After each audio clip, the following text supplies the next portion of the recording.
So she says, I am a woman's rights. I have as much muscle as any man and can do as much work as any man. I have plowed and reaped and husked and chopped and mowed. And can any man do more than that? I have heard much about the sexes being equal. I can carry as much as a man, and can eat as much too, if I can get it. I am as strong as any man that is now. As for intellect, all I can say is, if a woman have a pint, a man has a quart. Why can't she have her little pint full? So you see this kind of, there's the abolitionist movement. This is a former slave standing up extempore, talking about all this stuff. But you even see at this point, it's strange. You think at this time nobody would even question it, especially You would somebody think who the people apparently who would watch people harvesting fields yes, would understand this. right. And so you see this abolitionist connection, and many of the attendees at Seneca Falls were also abolitionists. The reason why Seneca Falls is important and the reason why it gathers all this steam is not just the abolitionist movement, but also 1840 roughly is the height of the second industrial revolution in the United States, where you have the so-called mill girls. And what are the mill girls? The mill girls are 2/3 of the workers in the mills, mostly in Lowell, Massachusetts, where I grew up.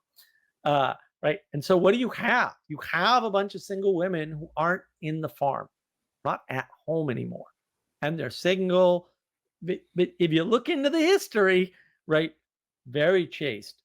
Men are not allowed. They've got a curfew. There's a mother running. It's like a nunnery over there, really. And they leave that and get married, almost all of them. But 2/3 of the 8,000 workforce or something is women.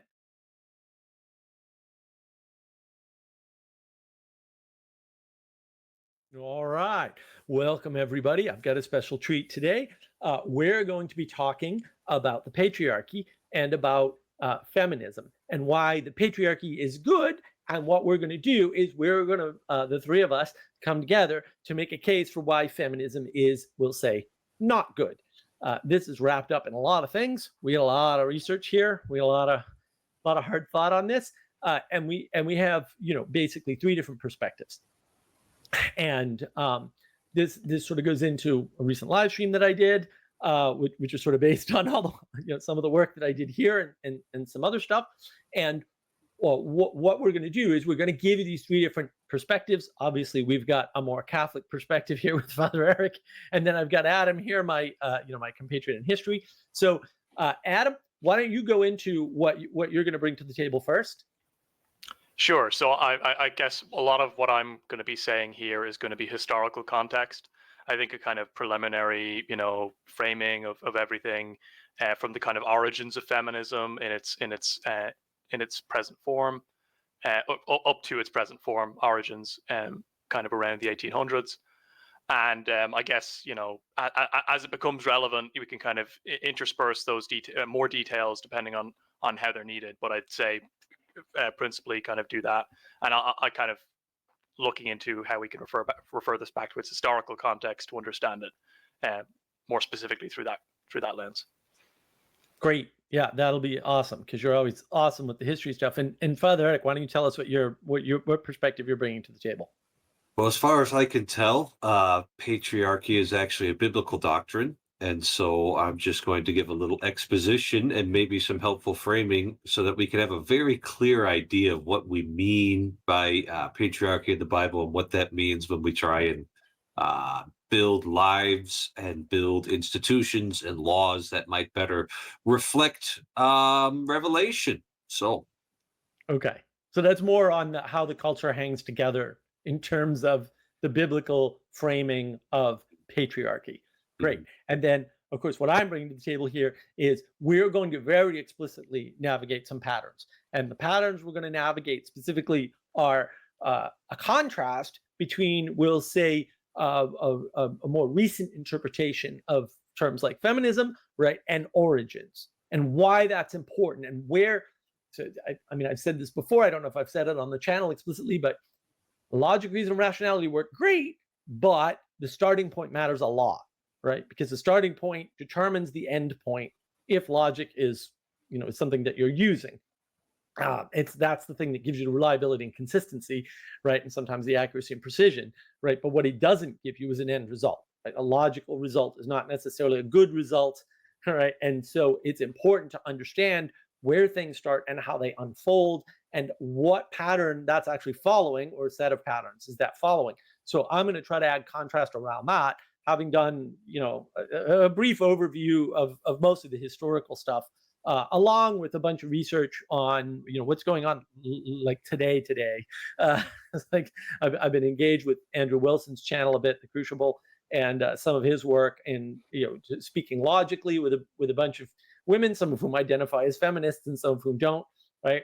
And so that's been very helpful to see sort of how this is unfolded, especially with the contrast to the history. Like, where did all this start? What was the crucible from which this was born, and forged? And so I think what we wanted to start with was sort of a definition of terms. And what I want to do with the definition of terms, because it's super important to the point here, is talk about the definition of something like, let's do patriarchy first. Patriarchy, sort of then, and patriarchy now. So, Father Eric, why don't you take a sort of like the biblical view of patriarchy, because that's as then as we're going to get is a biblical view, I think. Sure. And what I find to be really important to look at is that famous passage from Ephesians chapter 5. And Mark, you might not be familiar with it, but I'm sure that Adam and many of our authors were. And St. Paul is giving what amounts to, or it's the form of it would be like a Stoic household code, right? How should a virtuous man conduct his household? They took that form there and brought it in for this letter to the Ephesians. Talks about how, basically draws an analogy between Christ and the church, Christ and the assembly, and the man and the wife, right? How these two go together. So he says that husbands should love their wives for the same way that Christ loves his church, and that the wives should submit to their husbands for the same way that the church would submit to Christ. And that right there, I think, gives us a very good framing there.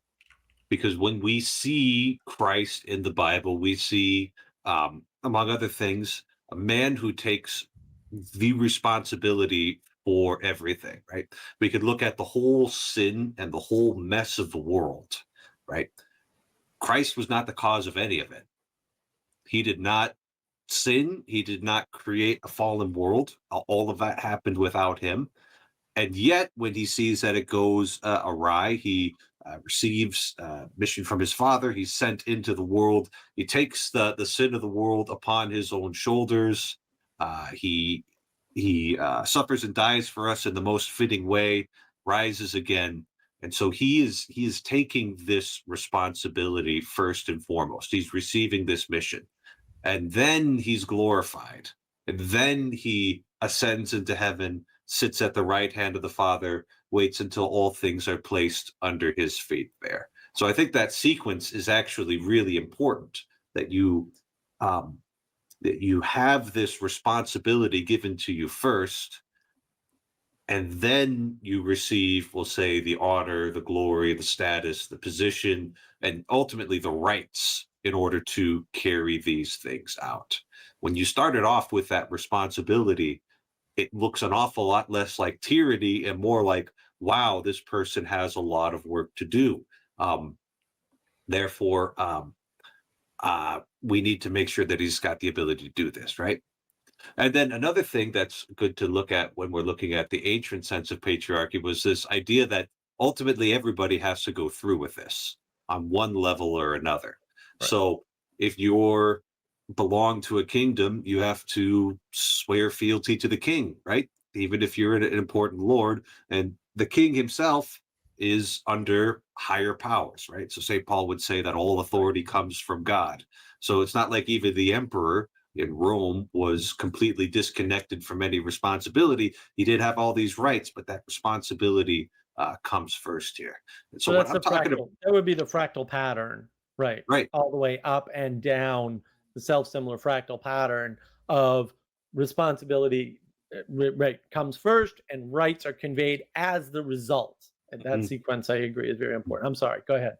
Yeah, and just finally, when I talk about all these patriarchy things here, and wives submitting to their husbands, I'm not asking anybody to do anything that I haven't done myself, because twice I knelt in front of the bishop, right? And he said, "Do you promise respect and obedience to me and my successors?" And I said, "I do." Right? So it's like this is just a fundamental fact of life, and this isn't necessarily something that's going to devolve into tyranny, but can actually be joyful and life-giving if we allow it.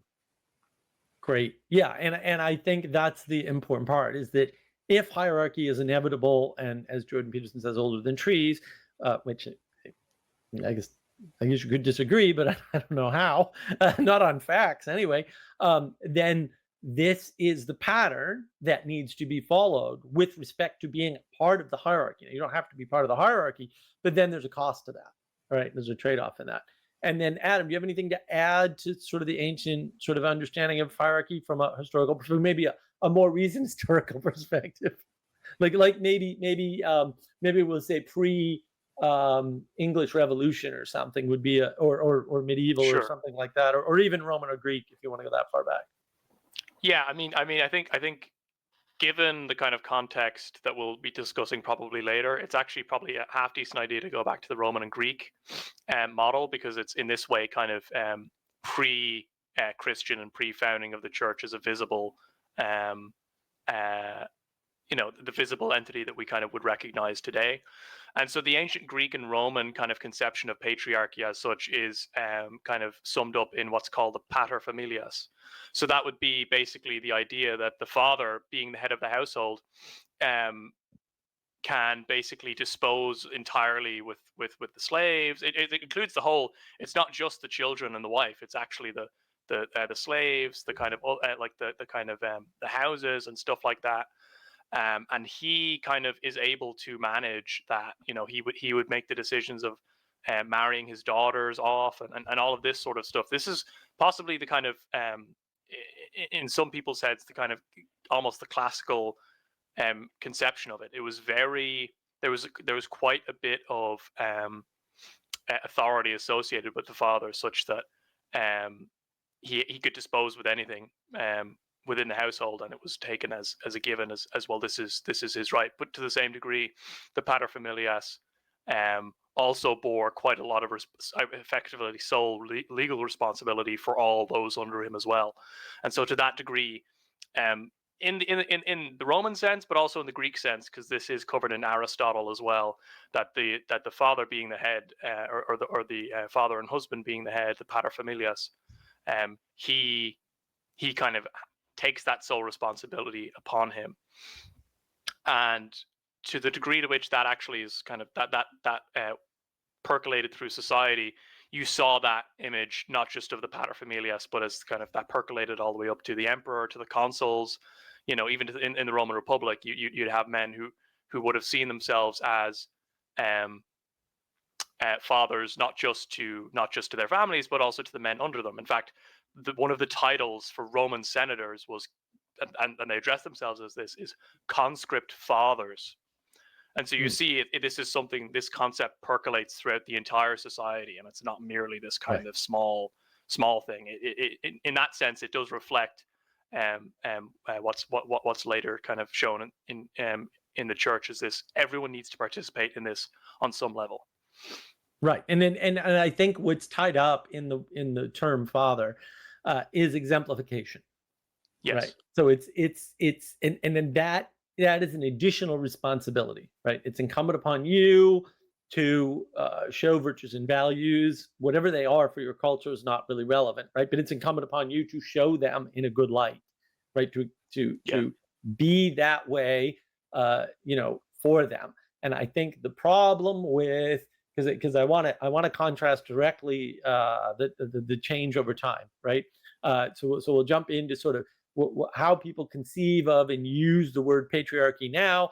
I want to get into the definition game. I mean, it's important, right? But What's more important is how people are using words, because we've already entered the land where dictionaries don't matter because no one's read the dictionary, no one's using dictionary definitions, but they are using words in a way that you can divine what concepts they're getting at.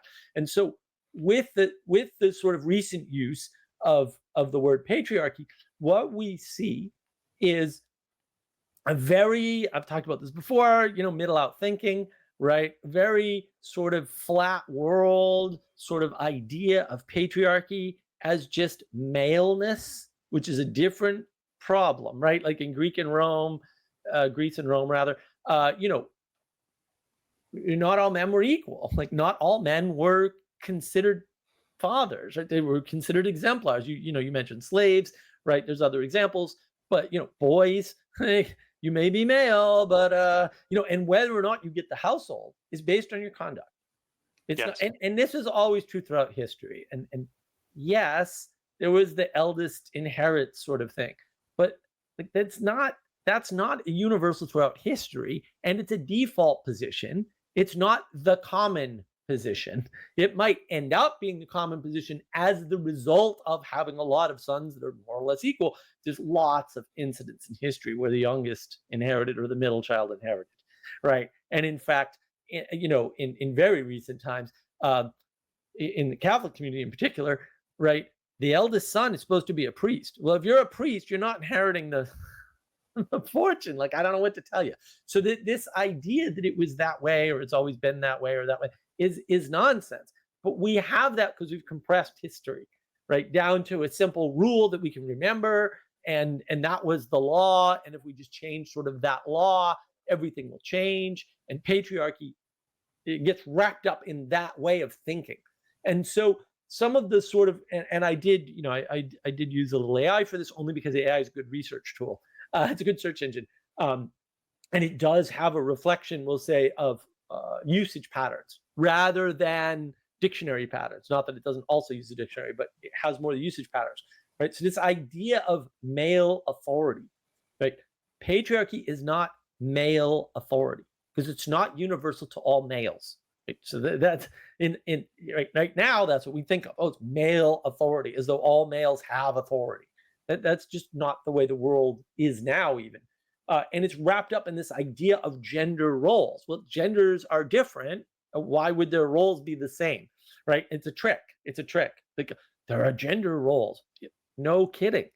Men and women have different skills, right? And they have different advantages and disadvantages. And why wouldn't they have different roles on that basis? It would be inefficient and foolish, anti-utilitarian, and would destroy the world, quite frankly, if it were any other way. It just wouldn't make any sense. The idea that there's some form of control over women's bodies, I don't know where that comes from.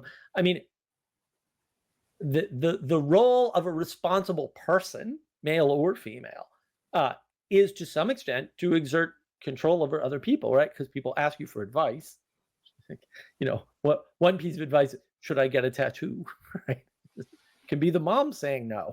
Like, is that control over someone's body? I mean, yes, in the recent context, I would say, right?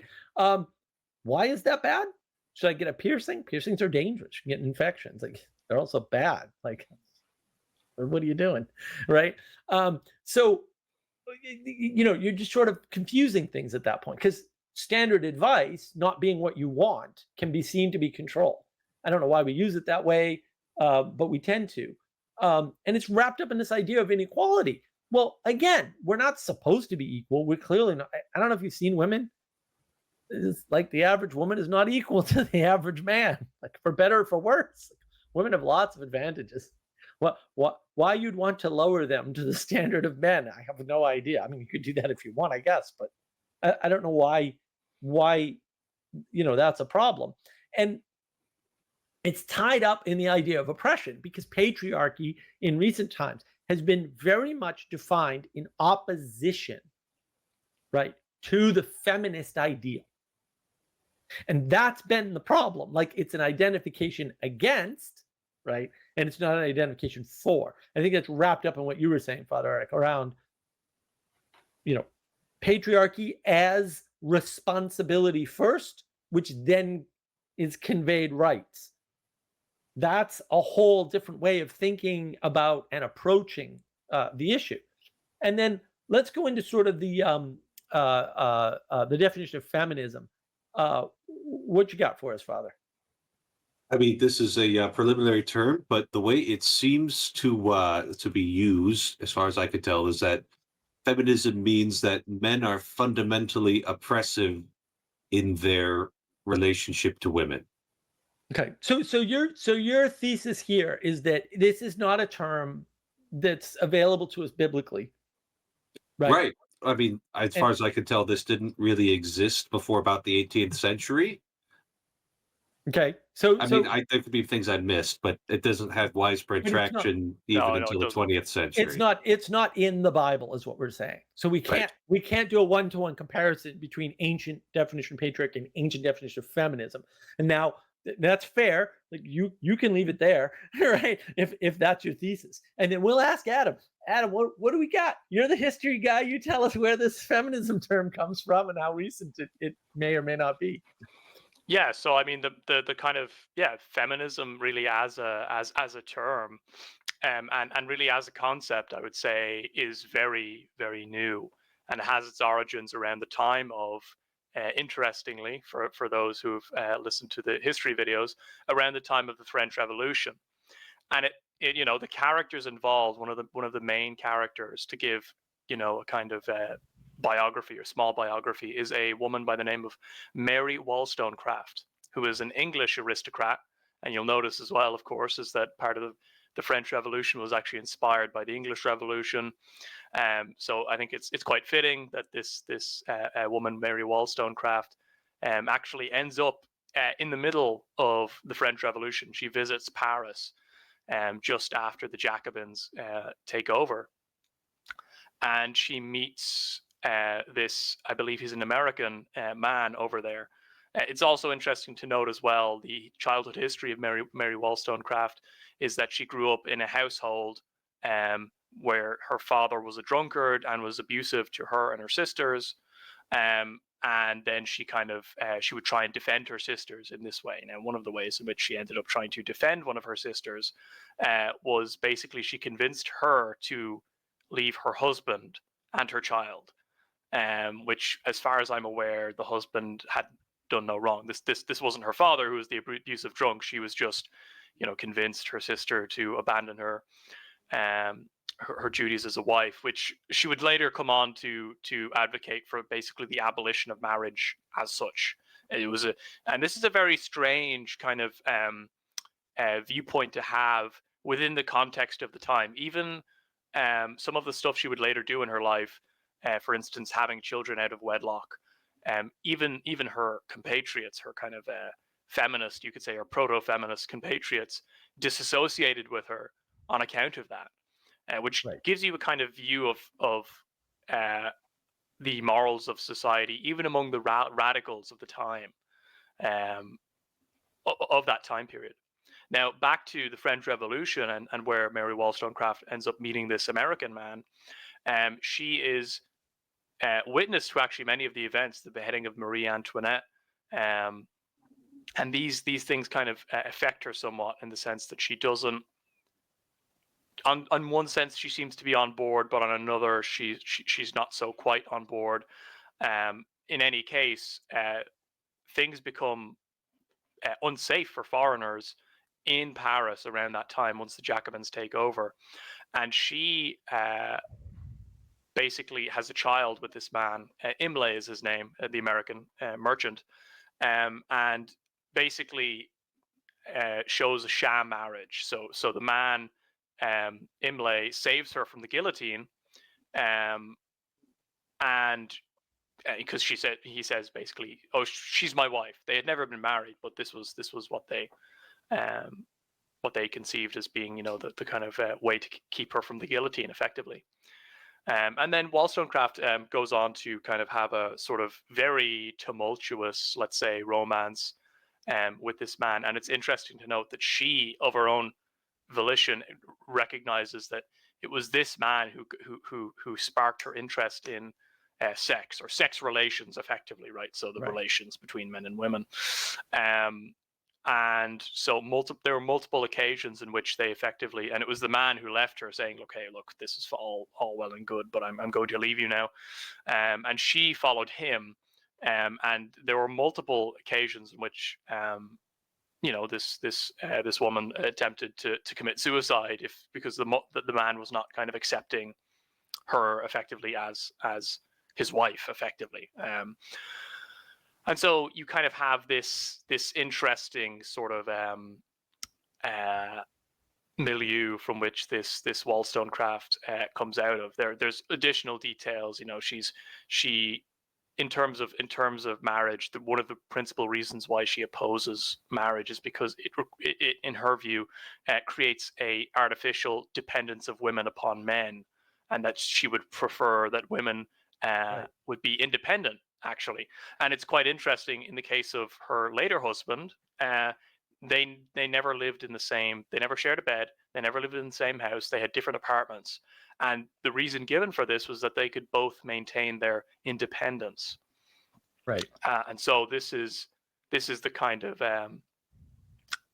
beginning, let's say, of Mary Wollstonecraft. And her husband is also a significant figure. Her later, let's say, actual husband, whom she marries, a man by the name of William Godwin, whom, for any history fans in the audience, you will know is the father and mother, respectively, of Mary Shelley, the author of Frankenstein. Right.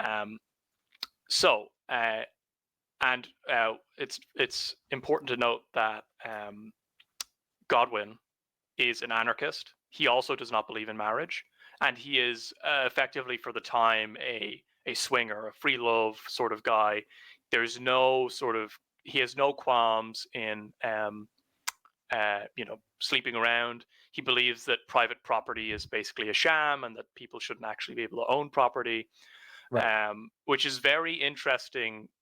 It's very interesting to consider the ideas in the context of what would come later in that century. We think of the French Revolution, but this is maybe 40 years, maybe even 30 years only after all of this happens. You have the advent of communism, you have the advent of Marxism with the publishing of the Communist Manifesto and a lot of other things that are happening at the time. But that's the kind of context of the first feminist or the first feminists of that time. Right. And I want to highlight, so, if you do a quick sort of overview of the history, the women's rights movement, which is really what's happening, right, is what they call themselves at various points. So they get it and lose it. That is wrapped up in a bunch of women, most of whom are married. So even though Wollstonecraft, who's arguably the first, like, she writes the first document about women apart from men, she does that a year before the beheading of the French king, which she also witnesses, and becomes disillusioned instant. She cries. Yes. When the king is beheaded, and is shocked by this, right? Jordan Peterson, you don't know what you're up to, right? Like, why would you? And she's shocked by her own response, right? Because he's so regal when he goes up to be beheaded, and she just doesn't understand that. She can't put it in a context given what she wrote a year before, which is the founding document of the women's rights movement. Effectively, that's Wollstonecraft's whole shtick there. And it's interesting to note too that Mary Shelley writes two sort of famous works, Frankenstein, and I forget the name of the other one, but basically they appear to be semi-autobiographical. I know it's in the notes, my notes somewhere, but yeah, I mean, and the other one is not good. And yeah, her father had all kinds of kids with at least two different other women before married. He only married her, which is weird because he didn't marry the other women that he got pregnant.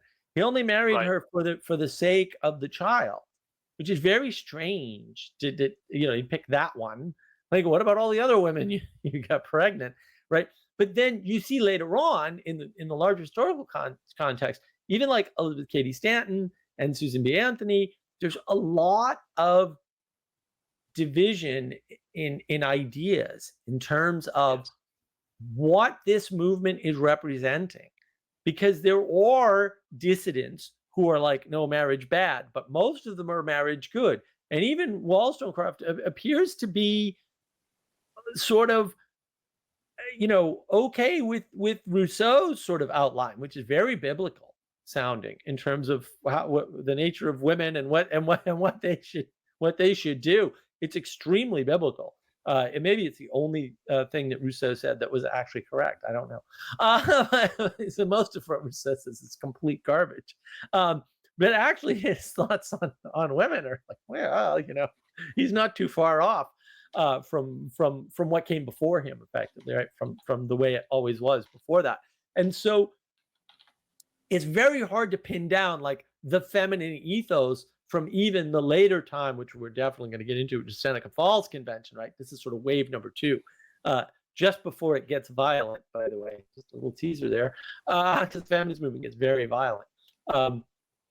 So there's some interest there, in terms of, well, what do these people actually have in common? And it turns out that while they seem to have a lot in common, they actually don't. And even up to and including the speed at which they want to move things forward and what things they want to move forward. So some of them are very big on this, we'll say, total separation idea, where, who needs marriage, right? And most of them, the overwhelming majority of them, are not at all. They have no problem with marriage. They seem to want. They seem to have a desire, we'll say, for women to have the ability to vote, for sure, right? Because they feel that the laws they've been placed under are somehow unfair, right? Because they didn't vote on them, right? So it's a very democratic way of thinking. And democracy doesn't work. The ancient Greeks figured this out. They wrote about it. Plato's on it. Like, I don't know what else to say. Democracy bad. It just is. Direct democracy is not the way to go. And so they all, interestingly too, seem completely unread. A lot of them seem to rely on education. Godwin too relies on education. Correct. Like, oh yeah, the way we're going to make women equal to men is basically by educating them, because that's really the only difference. So this is very what I call age of gnosis, right? Knowledge is propositions. And it's very much like, well, we just give women the right propositions, they will be equal to men. Like, that seems to be the key. Like, if we just give them this one thing, I guess the physical thing doesn't matter. And I suppose you can make a case for, if marriage is intact, the physical thing doesn't matter, because women have the protection of men sort of by default. But none of these women seems particularly well educated, right? Middle class, or sometimes wealthy. I think Stanton and Susan B. Anthony were pretty much wealthy, not middle class. But they aren't particularly well read philosophically, we'll say, like that. They don't seem to understand Plato and Aristotle and stuff. And there's a lot of rebellion in that. So it's hard to sort of contrast feminism then and now, because it doesn't seem to be a then, right? It's just a movement for women's rights. And then their definition of rights and how they're achieved is not one coherent story. But we can contrast with today, and again, I'll go back to sort of, the AI, which sort of matches sort of my other research and understanding, right? This idea of gender equality. I got news for you. Just look at a woman. We're not equal. The genders are not equal, and they're there for a reason, and they serve a clear telos or purpose, and that's not optional, and it's not going to be optional. Like, you're not going to change the material and get a different result. It's not going to happen. I hate to break it to you. I know some people are very vested in this idea, especially now. It's not going to work. It's not working now. It's not ever going to work.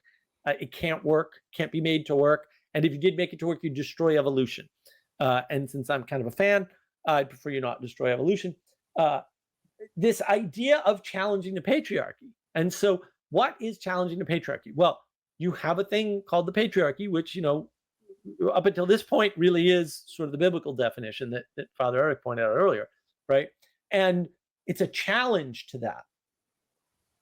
I was like, why? Well, that's a rebellion, right? That's a denial. That's, let's just do away with this thing. Well, can you? If patriarchy is a statement of your relationship within hierarchy, right? Then you're not doing away with it because it's part of hierarchy, right? Patriarchy is a statement of how you relate to the inevitable part of reality we call hierarchy, right? And so that doesn't really make any sense, right? And this idea of intersectionality, which snuck in as near as I can tell in the 60s or something, roughly speaking, this intersectionality thing, which is basically for lack of a better term, Protestant splitting, right? Like, oh, intersectionality. Jordan Peterson talks about this a lot. Like, oh yeah, intersectionality just basically goes back to the individual in all cases. So very individualistic. Individuals can't exist, by the way, just in case anybody's unclear on my position on that. Let me make it abundantly clear yet again. It's an impossible situation. You're embedded in a world. You were born into a world. Sorry. You were born by parents and stuff. It already happened. Too late. So it doesn't make any sense to reduce everything back to the individual, right? Because then you have no reference point again. And this is where the relativism comes from. Individualism is related to relativism, right? Relativism is caused by individualism. It's not caused by anything else, by the way. And then this idea of empowerment. Well, what's your definition of power, right? What are you? How are you going to take control of your life? I mean, as Father Eric pointed out, he doesn't have control of his life. I don't have control of my life. Jordan Peterson, do you know what you're up to? Because you don't know what you're up to, right? Adam doesn't have any control of his life because he's young and stuck at home. He's not in the basement. They don't have basements in Ireland, but he's equivalent to in the basement. So, right? We're all subject to a lack of control over our own lives. So why should it be any different for women? That would be my question. That's just the way of the world. So that doesn't make any sense. And then, they go into this whole, like, we're not a monolithic movement. Then you're not a movement. Like, I don't know what to being a monolith and being a movement go together. If you're all spread out in different directions, then you're not a movement anymore. And so it's this claim to all the people who aren't in the group, which is, again, an identification against. And not a fan. Emmanuel Post, my good friend, talks about identification against all the time. You can't do that. It doesn't work. It's not a good thing. And so you can't really contrast this relatively new concept of feminism. I didn't look up when the word sort of came into common usage. I probably should have done that. But with the older definition, because there isn't one. And so it makes it very hard for us. But these recent sort of things, I mean, if you're sort of an evolution believer, you think evolution is reasonable, right? And that which survives, well, maybe this won't survive, right? Maybe this term of art or whatever won't survive much longer, because there's a lot of inconsistencies and inability to just define the core, right? The ethos, the purpose, the telos. It's all not there as near as I can tell, right? So I think that's, unfortunately, long opening for sure, just to get definitions out of the way. But I think that contrast is super important because, effectively what we have boils down to a modern feminist definition of men are oppressors.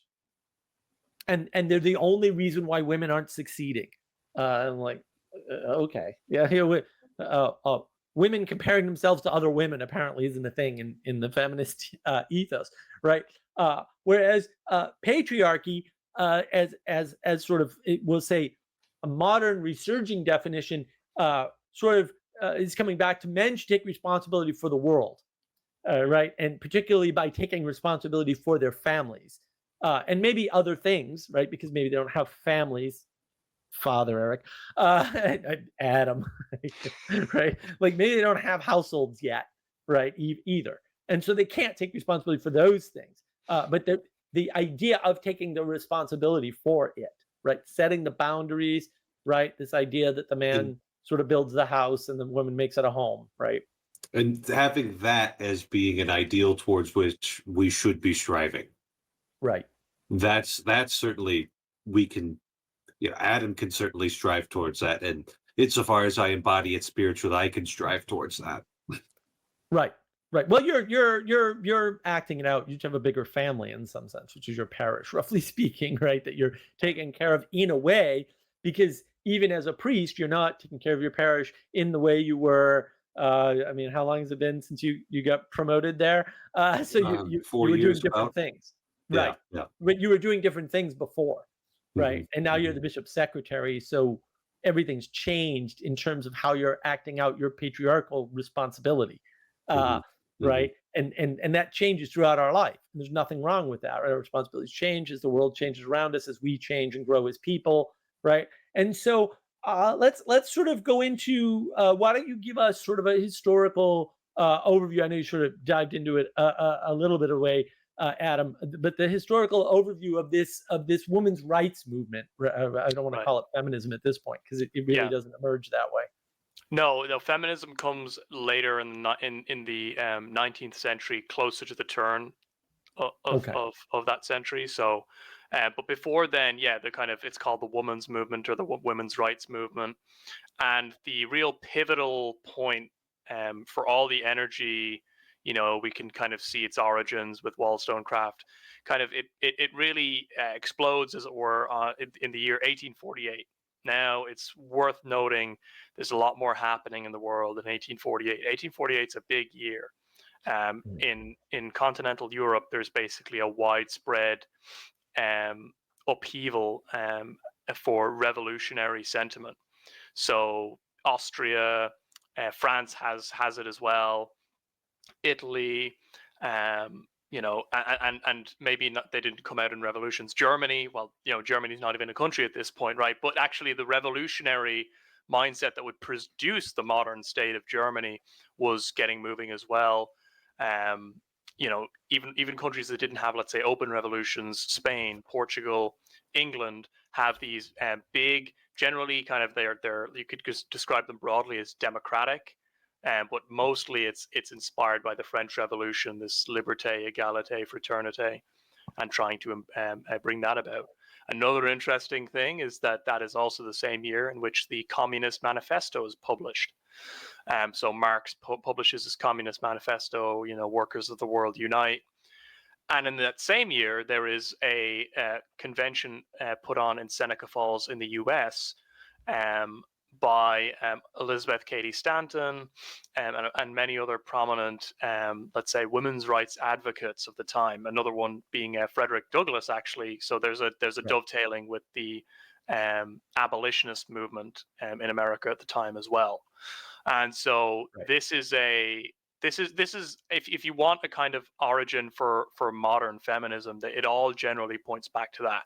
Whether you want to categorize it in terms of waves, all of those, let's say, waves and anything that comes post this convention reflects kind of or has its origin in really this kind of event. And I think it's a 2-day event, and it brings across kind of a whole cross section of quite middle class or wealthy women and their husbands in some cases, which tells you the kind of there's a split for marriage there as well.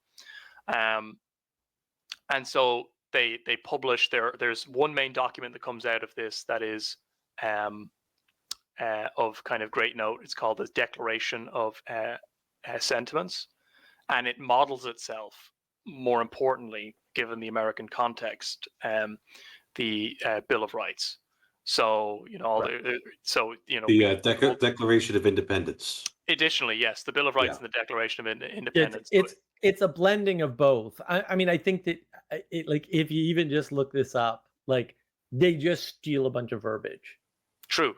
It begins with we hold these truths to be self-evident, right? So it's all dovetail. So you can see as well how this plays out in contrast almost to the American Rebellion and everything that happens there. If you want to refer back to the previous video or previous history videos, specifically kind of frontier of ideas, and you'll see that this is a very weird tact that they're pulling in here, especially considering it's its kind of ideological origins occur in the French Revolution. So you can see this, Right. you can almost see this as a kind of importation of the French Revolution back into the US, and then what will then spawn here in the US actually then gets kind of really imported for kind of, let's say, widespread consumption in Europe. Right. Right. Well, and I want to sort of highlight. So what we basically have is this sort of first run at what we would now call populist, for all my problems with the term populist, for what we would now call populist rebellion that happens as a result of the French Revolution. That's basically what the French Revolution is. It's populist rebellion. It's stirred up by non-populists, right? But by actually upper class, or merchant class people, effectively, right? Who are glass ceilinged, right? They're stuck, and so they want to shake things up. It's effectively the entire French Revolution. A bunch of things happen as a result of that go way out of their control, right? Because they're counting on rationality, which doesn't exist in the population, and then Wollstonecraft actually writes this, this vindication of the rights of women. That's the document, and everybody else uses that. But again, even she's sort of on the wrong side, right? She supports the Jacobins. The Jacobins almost have her beheaded, right? Because she's not. The French Revolution isn't one side against another side. It's like 5 factions against the king, right? That's why it's chaotic, right? Because none of them can agree on what should come after. They saw the English make this mistake, right? We've been over that in our previous history videos too, right? They saw the mistake the English made, and they didn't want to make that mistake. So they tried to avoid that mistake in a way that would never work anyway, right? And then into this milieu, this effectively communist, what we would now call communist milieu, the socialist milieu, steps this woman who says, "Oh yeah, this way of thinking is okay." And again, she's not herself well educated. Unfortunately, she's not well read, and she writes this document, and then later it's picked up by the Elizabeth Cady Stantons of the world and Susan B. Anthony's of the world, right, and used in this sort of next round. And there's sort of 3 major rounds of this women's rights movement, right? And Seneca Falls is sort of the pivotal moment, as you pointed out, Adam. But I wanted to make sure that line is clearly drawn. Like, the document's already there. The document happens in the middle of the French Revolution, effectively, or the beginning of the milieu that causes the French Revolution, is probably the better way to say it. And then it's got all the philosophical trappings, reprehensible and wrong as they may be, in it, right?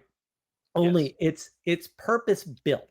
Right? So she's basically parasitic upon the larger movement and say, no, this needs to apply to women, right? And then the Jacobins don't do that, because why would they? None of the other groups do either, by the way. Like, she's just a lone voice in the wilderness, actually, as it turns out. She doesn't see it that way. She sees herself as like, oh yeah, they're definitely going to side with me once they read my paper, and everyone's like, yeah, your paper's nuts, and we don't like it, and they ignore it, and they don't give women extra rights or any of the things that she's talking about. They don't even see a need for it. They've got this nice patriarchal system that, well, it works. Like, why would you apply this thing that applies to the king down to individual woman in home, right? Which probably the right answer there, oddly enough. And so that then it's like, oh, well, we're going to go back to the American Revolution, which is actually successful, unlike the French Revolution, is a complete catastrophe. To this day, we're still suffering with that catastrophe. And we're going to hijack that, and we're just going to rip off a lot of the text, like just flat out rip it off. And the reasoning behind the equality is via education, right? These women all think that education is the equalizing factor, that this is the only reason why women don't vote and have property rights is because of their lack of education. And there's a split even there, right? Some of them are education should be tailored to women versus men. That's Godwin's attitude. Like, oh yeah, women should be better educated, but they should be educated in women's things, and men should be educated in men's things. So that's her husband, right? Wollstonecraft's husband. Yes. So, and that thread is still there in Seneca Falls. But there's still this splitting over that issue too. Like, well, maybe they should get the same education because they should be equal. And this is where the equality doctrine comes in. This is all based on this idea of equality. Well, men and women are equal in some ways. We're both human. I'm pretty sure Father Eric would say we're both created by God, sort of thing. Okay, good. I got that right. Good job, Mark. Good job. Didn't even read the book. I still got it right. Cool. And I would like to point out that legal procedures should always be applied equally. That's a big deal. Equitable legal procedures. Right. Well, right yes to face and your no. accuser, right to representation, right to those sorts of things. Certain aspects, right? And this is where it gets tricky. We'll say in recent times, right? This is the red pill, the MGTOW sort of thing. Is like men aren't getting treated equally in court, and women are getting treated unfairly. Whether they're right or wrong is not actually relevant, although they're definitely right. Like, so, I'll take that argument any day because I love to win arguments like that. There's no question about it. You just read The Respondent by Greg Ellis, great book. Try to remember to throw a link in because it's a wonderful book. It's bad. It's really bad how favored women are in the courts, especially with respect to custody. But in general, they're more eagerly believed. There's always these trials of women murderers, and they always go to trial. And it's always like, well, yeah, but she was there with the axe and there's blood. And they're like, yeah, but there's a chance that maybe, and it's like, maybe the cops were corrupt. And it's like, but she did. Like, I don't understand, the evidence is overwhelming. And yet we're going to have a trial anyway, I guess, because it's a woman, and a man wouldn't happen, right? They'd plead out, so there isn't, but that is one of the cases that's made. One of the cases that's made is that they have very little autonomy over their legal status in terms of how their actions are seen as legal or not based on their husbands, which I find fascinating, right? Like, not quite sure what they're referring to there. So then let's sort of pick it up at sort of Seneca Falls. They're using the vindication of rights of women. They're sort of rewriting that in some sense, right? In the style of the Constitution and the Declaration of Independence, right? They're sort of combining a bunch of the concepts, and so we're starting with equality, because women are not naturally inferior to men, but just appear to because of lack of education and opportunities. It's just foolishness. I have eyes. Like, I can tell you, they appear to for other obvious reasons as well. Societal roles, marriage, and virtue. But she thinks virtue is based on reason and knowledge, which again is back to that sort of age of gnosis. And then the right to sort of political participation. But then we sort of move up to the sentiments in the document that comes out of Seneca Falls, basically, right, where it's all negative against men. It's all he has having deprived, right? He, right? After depriving her of all rights as a married woman, which is just foolish. Married women have plenty of rights. Like, I don't know where they got this from.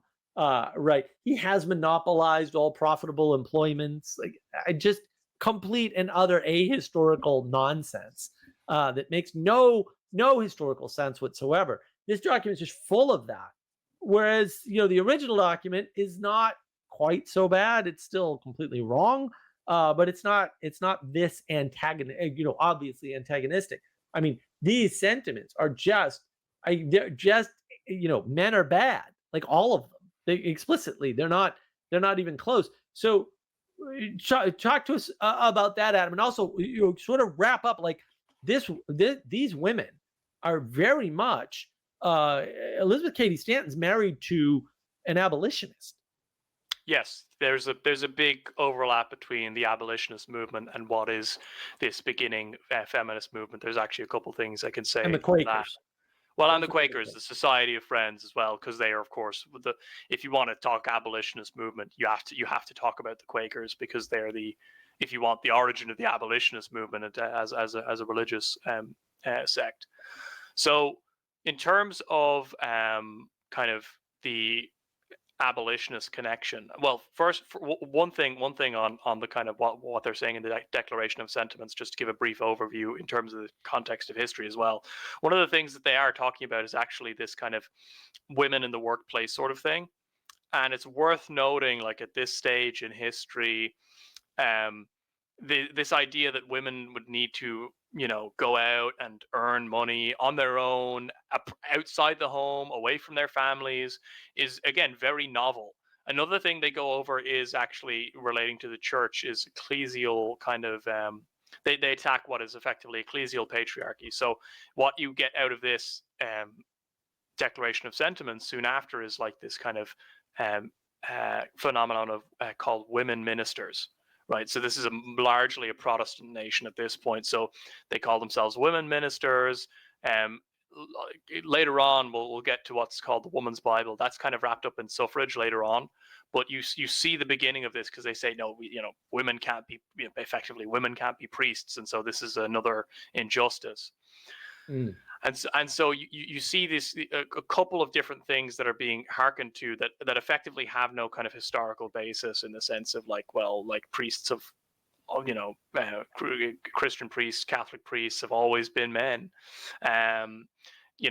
Women really have never worked in that way outside of the home, and if they're working, let's say, outside of the home and away from family, it's probably like they're single. They're effectively they're single. Right. And so, and now the abolitionist connection. Frederick Douglass is present at the Seneca Falls Convention. He actually gives a speech, and he interestingly makes a remark that one of the resolutions, the resolution to give women the right to vote, would not be included, and this caused a bit of a stir.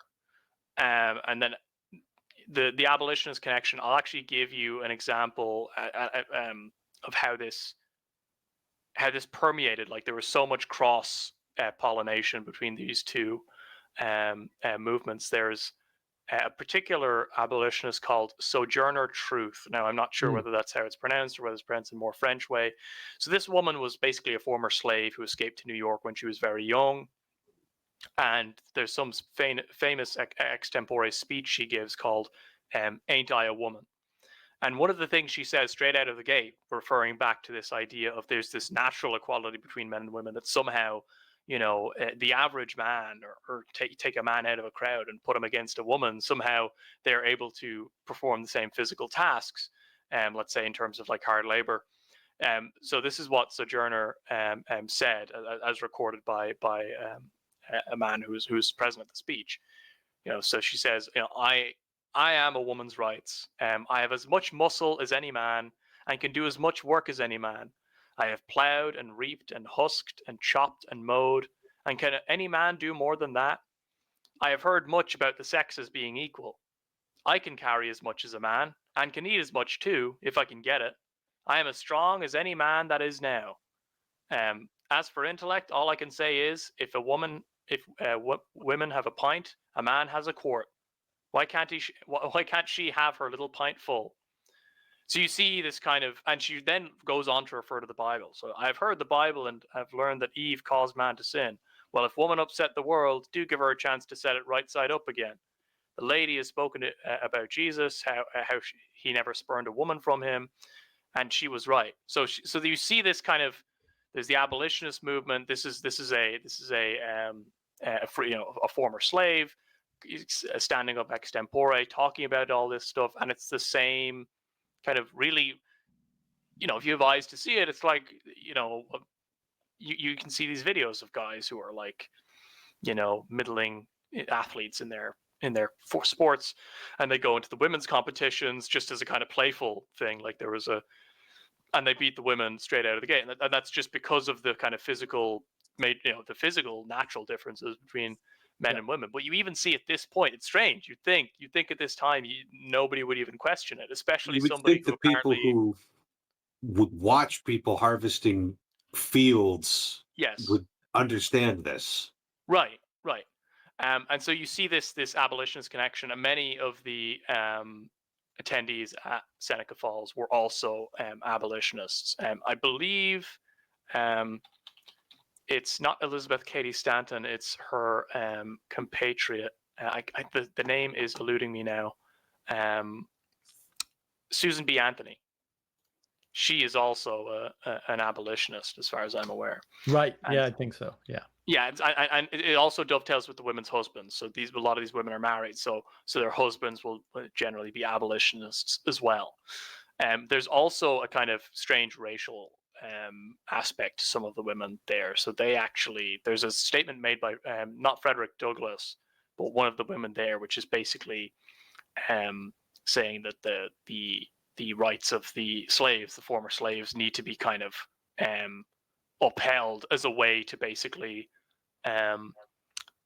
I can't quite remember, but basically kind of to get those former slaves in first ahead of Right. everyone else.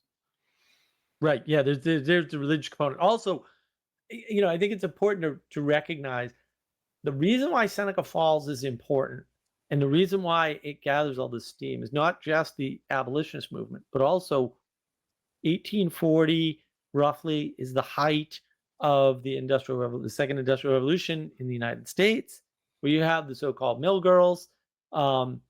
And what are the mill girls? The mill girls are 2/3 of the workers in the mills, mostly in Lowell, Massachusetts, where I grew up.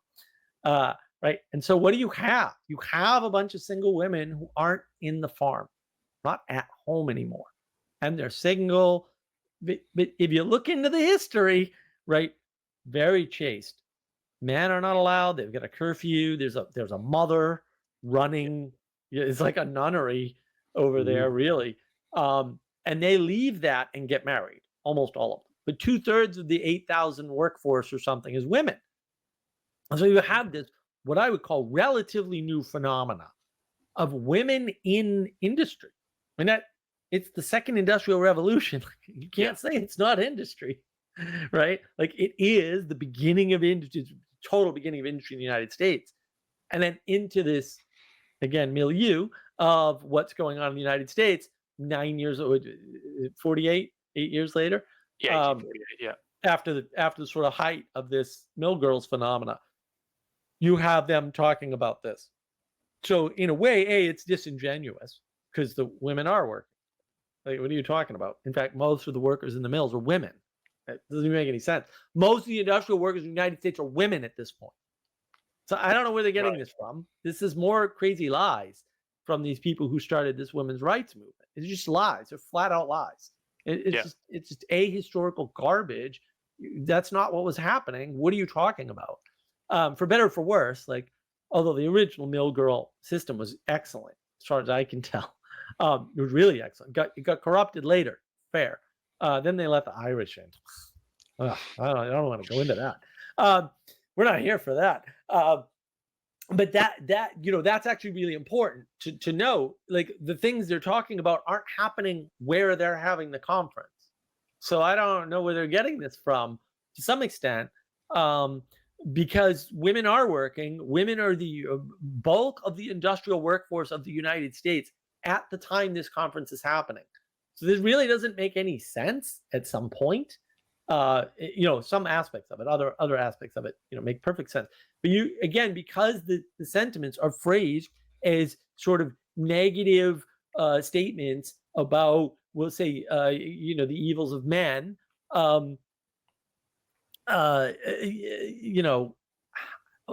it's very rebellious. It's very identify against. It's not about a positive ethos, or there's no statements in the sentiments about women's responsibilities. right? It's all about what Yeah. women don't have as the result of men, most of which is a lie, just flat out incorrect. And so it's a strange sort of meeting in some sense. And like Elizabeth Cady Stanton is not an abolitionist; her husband is. She gets involved in the movement as a result of that. And that becomes clearer as she gets older and makes more and more racist statements. I think that's sort of important to contextualize too. She and Frederick Douglass get into it. They worked together for like 3 years, but like even at Seneca Falls, they kind of get into it over statements that she makes because she thinks the right for women to vote should happen with you know, with the right for black men to vote, right? Yeah. And Douglas sort of recognizes these things are separate issues and have to happen in stages. So he's not against, women's voting rights. And then statements are made to the effect of, well, this isn't black women are just going to be slaves to black men, no different from the fact they were slaves to white men before, which is just a horrific thing to say. It's almost like they've never observed marriage before. Well, they probably haven't. Wealthy marriage in the United States is really unlike anything that you would call marriage for the average person. And we really don't understand that in recent times. When you start to engage with how the really upper class of the United States in particular, I don't know how it is in Europe, but it might be the same for the aristocratic classes because they don't have a wealthy class in Europe. They're aristocratic classes, or at least around that time. It's really not the same institution in some sense. It serves a very different purpose. And that is because of the responsibilities of the aristocrats, or in the case of the United States, the ability of money to allow for different things to happen, right? Because I got for better or for worse, even though I don't particularly like the term, the United States is LARPing with their wealthy class. They're LARPing aristocracy. I've got deep criticisms with that whole thing. I'd have to do way more research, but like, wow, from little bits I know, it's like, what a disaster this is for the world, effectively. Because we don't have an aristocracy explicitly, like we explicitly forbid it in the Constitution and the Bill of Rights and the Declaration of Independence. Like, it's just like, no, we don't want aristocracy here. And that's very French Revolutionary at the end of the day. Of course, aristocracy arises. We have Camelot with the election of the first Catholic president, for example. So big fan of JFK, by the way. Nice moderate Democrat. I like moderate Democrats. They're all right. But the women's movement is specifically just against men at this point. Like, this is, maybe it didn't start that way, before, but like, this is so just against men and not for anything at all. It's sort of shocking to me that anybody paid any attention to it. And yet out of this milieu comes, go ahead, Adam, take it away. Right. So once you have the kind of Seneca Falls Convention setting everything up, the later you get into that century, into the 19th century, that's when the suffragist movement comes in. But it dovetails with universal suffrage. So, for instance, the kind of idea that somehow there is the right to women to vote and the right for kind of everyone to vote. These come in effectively at the same time. They're actually generally quite closely linked. And one of the things that comes about, there's a kind of religious tenor to this, of course, because the society that these feminists, let's say, or these women's rights advocates, as they were called at the time, but feminism does begin to be used now at this stage in the 1890s, towards the turn of the century. You have the Women's Bible being published. Now, I looked this up, and it isn't so much a full Bible as it is effectively like a commentary. And it's interesting to note, going back to the kind of education of the women that have come before, none of the women who ended up writing the Woman's Bible had any kind of basis had any kind of experience in, you know, biblical exegesis, even to some extent the languages of the Bible as well, Hebrew, Greek. So this is it's a very kind of loose association of women come together, and there's a couple of Bible revising of translations that are happening at the time. So they're kind of jetting along on that current and saying, well, we'll do the same, but for women, because all of these other ones aren't doing enough. And so there's this religious element to what's happening there. There's an element in which the conversation that's happening at the time is, well, if women are going to vote, should they also, be subject to the draft, to bucket duty, all of these things which are expected of people who are voting. But again, this is dovetailing again with the universal suffrage. So that conversation is happening of, should everyone do that, or should most people in the population be doing stuff like that as well? And we see the kind of genesis of the suffragette movement, which is, if you want, a kind of it's effectively, I mean, people don't really appreciate this enough, but at the time, it is effectively a terrorist organization. They perform bombings in the UK. One of the famous episodes with the suffragettes is the the suicide, of the Emmeline Pankhurst throwing herself in front of the horse of King George V at one of the major races. And as to the bombings, like there are quite a few people killed as a part of these kind of suffragette bombing and arson campaigns that are happening. And this starts in the kind of early 1910s. And you see it's a quite militant organization that's happening. Like they're sending people letter bombs, to put it in perspective. So this is when you see this kind of the fervor that's been built up with Seneca Falls. Even though people are kind of going in different directions, there's kind of a fever pitch that's happening at the time. Coming from the perspective, say, of the woman's Bible, that's really propelling this to a new level. And at the same time, eventually we know that women's suffrage is passed across the West. And kind of into that, you have still the question of, well, what about the draft? What about this? And it's never really answered. In fact, the women are given the vote, but none of these attendant responsibilities are actually thrust upon them. And so you have this kind of weird middle space where, if you think about it in terms of the Declaration of Sentiments, what's been, proposed hasn't really been fully realized. And so there's this kind of air that might hang over it, in the sense of, well, women don't have the same responsibilities. They're allowed to own property to some degree, but they're you see even later on in the 60s and stuff like that, right? There's this thing of, women can't married women can't open their own checking account and stuff like that. So you see there's, in the language that would actually be, only used a couple decades ago, we've come so far, but there's still a long way to go. So you see it keeps on rolling on from that perspective. Right. And I think part of the problem is that, sort of people don't appreciate the way these patterns unfold. So a lot of people sort of complain like, oh, well, women couldn't drive until a certain time period, right? For example. And it just turns out that actually it was very hard for women to operate cars until you had an automatic transmission and power steering. Yes. Like, I don't know what else to tell you. Right. Like, that's when women started driving.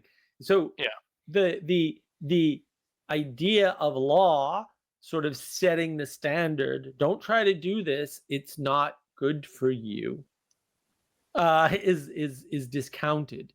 A lot of people complain about, especially older women, but women in general, getting scammed out of money.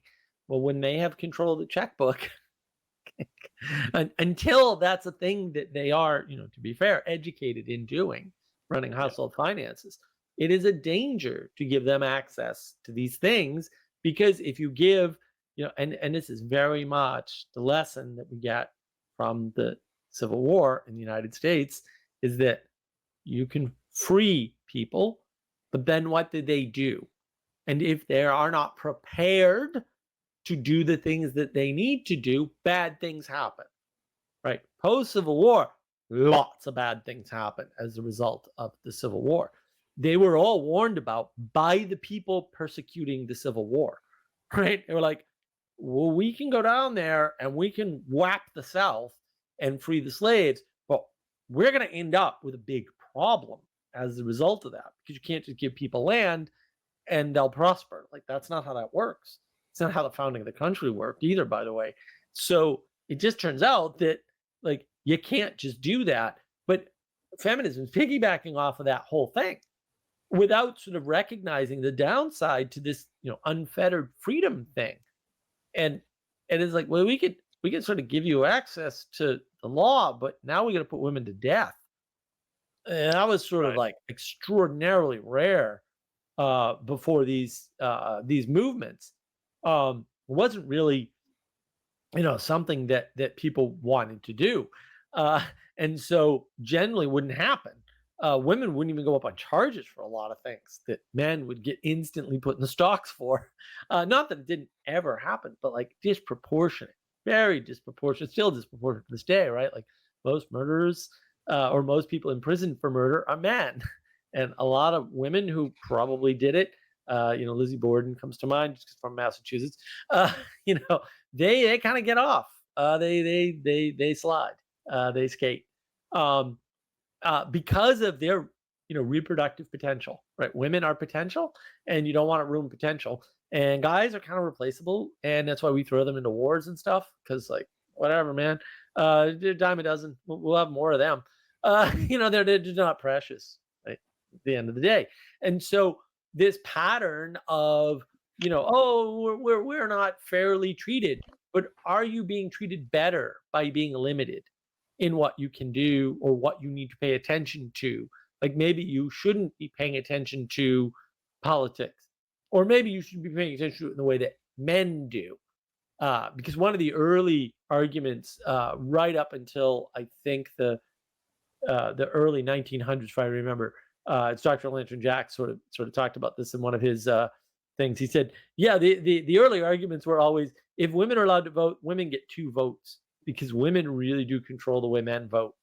And I've heard this a lot from men. Like, actually, the wife sort of says I got to vote this way, and I kind of do, like, because you kind of reveal, like, you can be sneaky about things, but ultimately that sort of backfires, and you feel guilty yourself and things like that. Most people do, not everybody, but the overwhelming majority do. And so women see something differently and says like, well, I don't like that candidate. You as a man, as a husband in particular, are going to reconsider your vote for sure. And daughters often influence their fathers' voting decisions. I've seen that personally. That happens today. So this idea is sort of flipped, right? Because it was sort of seen in the past as though women have a great deal of control over what gets voted on and what doesn't, and why, and who gets voted for and who doesn't and why.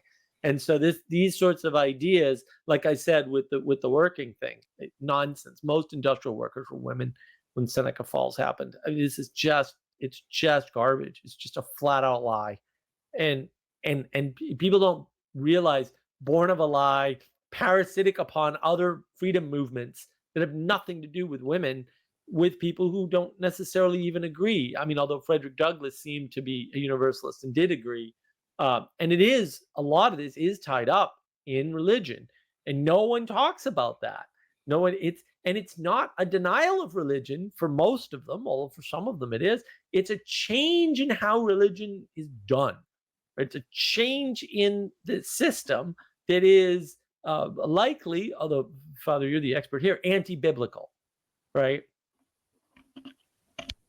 Yeah, I mean, we could see right there at the very foundation of the state of Israel, you've got the leaders over thousands, leaders over hundreds, leaders over tens to assist Moses in governing. The New Testament, we immediately, in the later epistles of St. Paul, we see the structure of bishops, presbyters, and deacons is already beginning to be formed in the nation church. So it's always had, kind of these hierarchical levels there.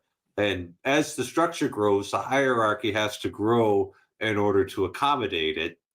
I don't know how else you can grow something without, unfortunately, growing the hierarchy. And sometimes it gets a little unwieldy. And so this flattening impulse you see in certain strains of Protestantism seems to also go hand in hand with the flattening impulse in our politics, where people aren't allowed to emphasize their it's just really interesting. Mr. Sam Adams on another YouTube channel talked about how the Anabaptists actually won the American Revolution, even though, they were like kicked out of Europe continually, and like all of these older, more hierarchical systems were able to prevail there. They come to the United States and they're ultimately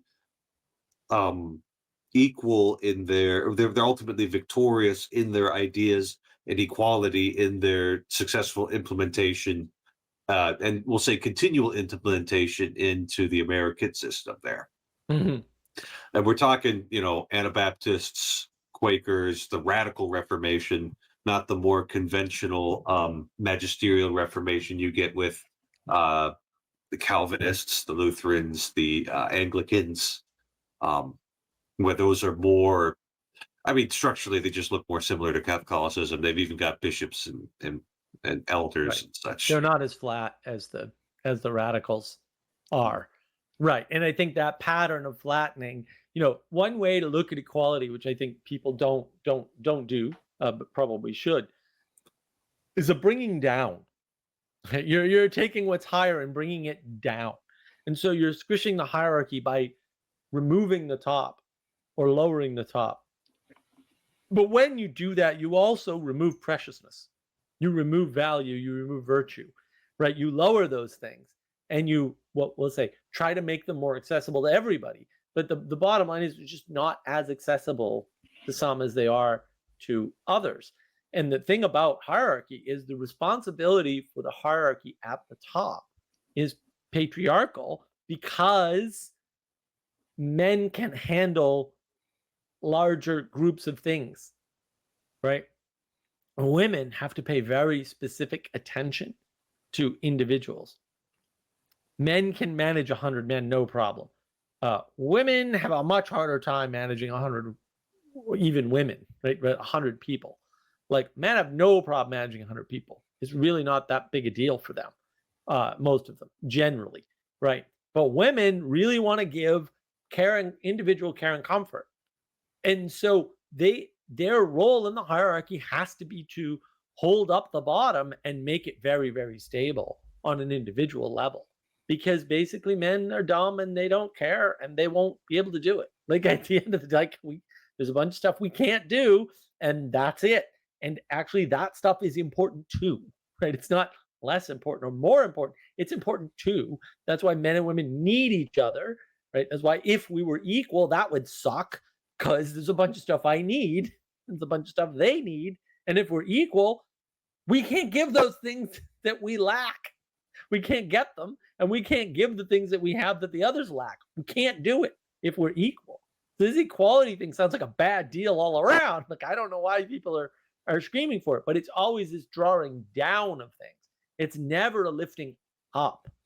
Hierarchy is what allows things to go up. Right? The whole idea of scaling up is wrapped up in the idea of hierarchy. And that, I think, is one sort of pattern or aspect that we're missing. The pattern of equality is a pattern of squishing, compression, flattening, removal, desacralization, devaluing, effectively, right? Because things that are higher are by definition valued more. Well, you have to be devaluing to make things equal.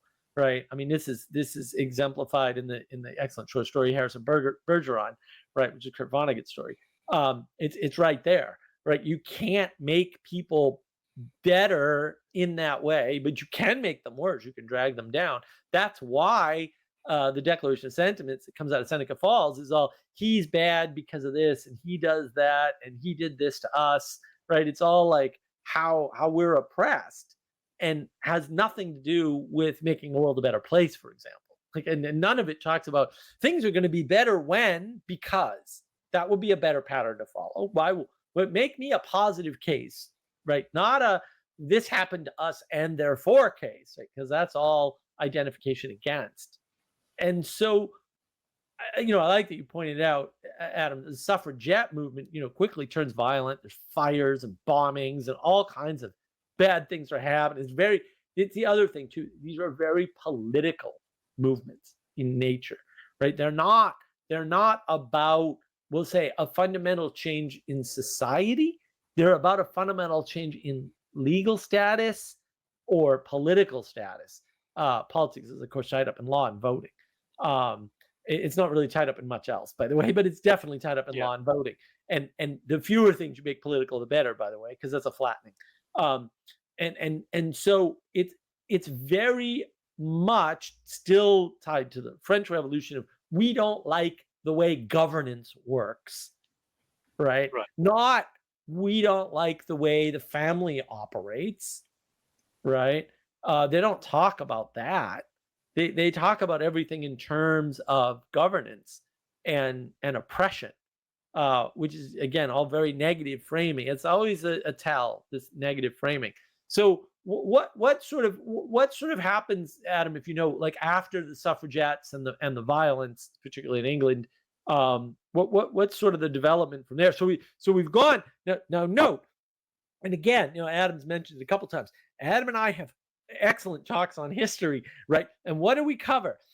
We cover the French Revolution, we cover the English Revolution, right? And we, to some extent, cover the American, quote, revolution, which I call a rebellion, right? And the threads there. So what happened is this is born of France, right?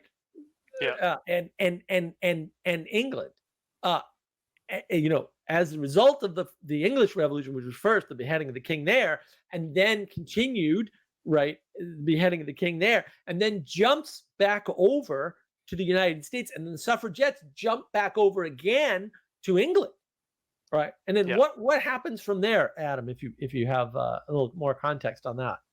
Sure. So I mean, you kind of need to talk about the Great War. You can take I would frame it such that the Great War is World War II and World War I and World War II. And so within this context, this is where you get a lot more kind of women as labor force participation. You kind of see that this kind of feminism stuff becomes a lot more mainstream. There's no kind of concerted political pushes there at the moment. It's a lot more cultural at that stage. So what you see is, and again, you see this all the way back in the Declaration of Sentiments. So you see a kind of change in sexual behavior with women. So all of a sudden, kind of promiscuity. So if you can imagine kind of William Godwin being the kind of progenitor of the kind of feminist man, being, sleeping around, not being chaste, right? The way the mill girls worked is that the women had to be chaste. They were supervised and all this sort of stuff. You see that sort of stuff being slowly kind of peeled away at or chipped away at. So once you get the kind of political victory, let's say, of the from the feminist perspective of the suffrage, then it seems to kind of morph into like it's still primarily political, but then it's like kind of more targeting. It becomes a little bit more about marriage. It becomes a little bit more about kind of like how this new state of affairs affects the kind of present legal statuses in society, but then also people's kind of behavior. Because in the First World War, you do see a similar pattern of the women actually going like women who are normally staying at home going into the factories, and then you can see that it's turned up to 11 in the Second World War, and this kind of this dovetails with the democratization as well, because the First and Second World Wars were very bloody because they both of them use drafts. In fact, I've mentioned this before, I believe, but in England, the first time the draft was ever used, the idea that you get your ticket and go and fight, it was first implemented in the First World War. Before then, it hadn't been implemented. So that idea, those ideas also kind of were growing with feminism. So you can see these strains not being completely unconnected. So you could view it as a pause almost, in the sense that not really much legally is happening. And then once you get past the Second World War into the 50s and 60s, you see the next kind of legal push, right? So that's the equal wages, getting women out of the home. That was a big push at that stage. The idea that of those women who stayed at home, they had to leave. And there was a lot of legal pushing. One of the two main people for that in the U.S. it was a woman by the name of Betty Friedan, and then in France, because France at this so once it's imported back, the French become kind of actually quite radical feminists. Who would have known?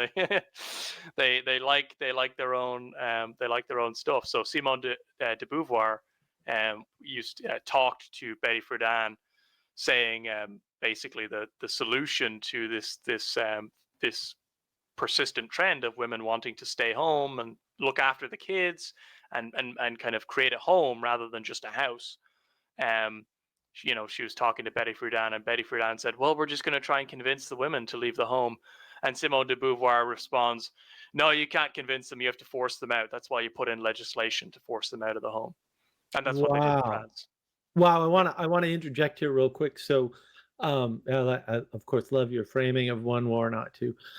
So we'll say the second act of the Great War, well known in the United States, right? Like most of the factory workers at this point, most of the welders who are welding things like Liberty ships, which win the war, arguably, are women. And almost all of them return home when they get the chance. Almost all of them. So it was like a wartime apparition. That was probably the way they thought about it. Like, got to go win this big old war. We're not going off to fight, but we can weld the ships together. Father, you probably don't really know this the way like others of us know this. Women are very supportive, and they will do whatever needs to be done. I actually know it better than you, Mark. Well, maybe in some ways. I would say that I am well aware of how the fact that the church runs on billions of unpaid hours of middle-aged women's labor. Right? Yes. Like if I lose them, I'm toast. Yeah, well, that might be why the church is not doing so well. Yeah, that we've talked about that before. The great loss in the 60s and 70s, right? But like so in some ways they got what they wanted, right? In the middle of the second act of the Great War, and then it didn't work. It just didn't work, right? And so what you're talking about here, Adam, is, well, it didn't work. What do we do now? We legally force them, right? And so you can see already like these conversations around what is the power of law, right? How far does governance go, and what works and what doesn't? How do you convince people? You can't talk them into it. That's so interesting, right? We're still having that conversation. That conversation was going on in France back then. So please continue. I just thought it was good to interject. Again, they got what they wanted, and it didn't work, and they're not getting the pattern is you're not getting the message. This doesn't work. Right. This isn't right. Exactly. Yeah. And I just want to go back to the kind of cultural change that's happening at this point, because you have all of these legal changes, and then you're having these cultural changes. And I would say there's a kind of, there might be a connection here between that and the intimacy crisis, because of course, ultimately, the kind of what you have in the origins of Seneca Falls is the kind of, there's a kind of nascent view of like, well, do the relations between the sexes have to be as they are? Kind of go all the way back to Mary Wollstonecraft, who doesn't want to marry the men who she has children with, right? This is kind of becoming more mainstream now, and all of a sudden, you have these kind of aberrations in terms of behavior. And one of the things that they kind of put in the Seneca Falls Convention is this idea that there are different kind of sexual standards for men and women, and that, if men are going to be promiscuous, let's say, then women should also be allowed to be promiscuous. Now, whether Right. men were always promiscuous is much of a muchness, I think. But that perspective, that viewpoint, the fact that they viewed it like that, meant that not only did the women have to kind of act like men politically, but they also had to act like men socially, to the degree which they Right. kind of had to have this natural impulse to have like many partners, effectively. Which is certainly the case that Aristotle would have observed that, Thomas Aquinas would have observed that within men there's this kind of ability to, let's say, sustain multiple, let's say, partners. Polygamy, right, is how it's. But there's complications with that, of course. But that's so this perspective. Okay, now the women have to not only be kind of politically the same as men, they kind of need to act like men. Right. And so that's when you get the kind of cavalcade of feminists that we know. This is the kind of, we're getting into more familiar territory now with, Simone de Beauvoir, the Australian Germaine Greer, all of these kind of figures that come in. And the big push at that point is get the women in the workplace, equality of pay. And this is kind of the next step is a kind of a two-income trap, but it's all still done through lawfare. It's all still done through, we need to change the law, and then we'll achieve our aims. And you'll see that as well with divorce. Divorce actually comes in as a kind of major. It kind of skyrockets in the 60s and 70s. I think the peak, in that time is there. The equalizing of divorce, right? The so-called no-fault divorce is a way of saying the divorce is equally warranted.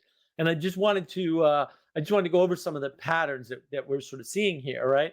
So you're seeing this declaration of rights theft, right, from Seneca Falls, just straight off ripping off documents, whole sentences, changing words from greater men or greater persons, if you want to be fair about it, right? And that's sort of the ethos, is this equalizing through dragging things down, right? And the thing is, because men and women are not equal, right? So ideally, right, you can do with one man and lots of women, and that's actually build a society that way, right? It works materially, works through genetics very well, right? It works evolutionarily because it works genetically, right? The other way around doesn't work so well, right? That's the problem. The other way around does not work so well. That doesn't work out well at all, right? Because gestation period, right? Things like that. And also the overlap, women will be able to some extent, to a large extent, stand in for men, at least partially. Whereas the opposite is not true, right? And so there is an asymmetry, a deep asymmetry that you're not accounting for when you're trying to equalize men and women. And that's a trap, right? And also, again, this is born from this original, if you want to put it this original sin of this guy having a bunch of children out of wedlock with multiple women, and it just happens to get married to Wollstonecraft, right? Like, okay, whatever. But he's benefiting. Like, feminism doesn't benefit women at all, actually. It's worse for them at the end of the day. But it's not obvious that that's true, because the story, right, the theory of this equality, and how do you obtain it? You reduce it either law or economics, right? If they just made the same amount of money, right, everything will be okay because money somehow equalizes everybody, which of course it absolutely does not. Your ability to manage money matters a lot more than how much you have, for example. So, right, which could be education, could be impulse control, could be both, right? And then who has more impulse control and why, right? Well, that can vary on person, but if you're more emotional, you probably have less impulse control by definition, on average. And so treating these things as the same when they're not is the pattern. Like, why are you treating things that aren't the same as the same thing? when they're not. That's the problem. Like you can't swap in both directions equally. You can swap in one direction pretty well, actually, and the other you can swap at all. I mean, men are just terrible at women things in general, like across the board. And the same is not true in the other direction. It's just not true. And that's a big problem. And you see this played out now in society as a result of single parent homes. There's a very big disparity, although it's very hard to measure because the numbers aren't the same in terms of single mothers versus single fathers. There's a very big disparity in outcomes there. And it's a big problem when you try to equalize things that sort of aren't inherently equal and cannot be made to be equal through any means. It's just not going to work. And denying that is not good. It's not good for either side effectively. But the other problem is this pattern of opposition. So you see it. This whole thing is born in a pattern of opposition. We oppose the king. We oppose the form of governance we have now. We have an alternate form of governance ready that we know works or that we think works. That didn't happen. It didn't happen. The English Revolution didn't happen. The French Revolution didn't. It didn't happen until the American Revolution, by the way. One big difference. They learned from the English Revolution pretty quickly, right? Oh, we better have an alternative plan here, which they did, right? They actually did. They didn't actually foment the rebellion until they were certain that they could work that out, right? Yeah. The details were fought over for a long time, for sure. But they had a plan, and it was based on Enlightenment values under at least a religious umbrella, right? Like it's explicit. This doesn't work without God. Like they're very explicit in the Federalist Papers about this, right? And so, as sort of heretical Protestants they are, at least they're smart enough to realize to set up a hierarchy, you need an ethereal thing at the top, right? An ineffable ethereal thing at the top. And so all of those sort of patterns are there, but it's purely opposition. Maybe you shouldn't join something that's purely oppositional because maybe that's just taxing on your time, energy, and attention, right? And maybe it won't lead anywhere because most of the time it definitely will not. And when your idea is, say, decentralization, so decentralization actually comes up in the literature around the French Revolution, maybe that's not a good thing. Like maybe the lesson from history is that centralization is important and hierarchy is important. And hierarchy is the thing that manages centralization so it doesn't become sort of tyrannical in nature by we'll say default or design or whatever. And so given sort of those patterns, Father, why don't you step in here and sort of, take us maybe near the end here and tell us how this sort of fits in, obviously it's going to be a Catholic bent anyway, given where you're coming from, how this sort of fits in and maybe why the religious prescriptions are what they are. I'm not quite sure what you just asked me. What is sort of the Catholic fight against or opposition to or answer to this feminist movement as we've outlined it, say historically, which again most people don't understand the history and they're very middle out thinking like, oh yeah, feminism is just about women's right to vote and how women are oppressed without really understanding that isn't what it's about. So what would the Catholic response be? Well, I think we can have a Catholic response in a few ways.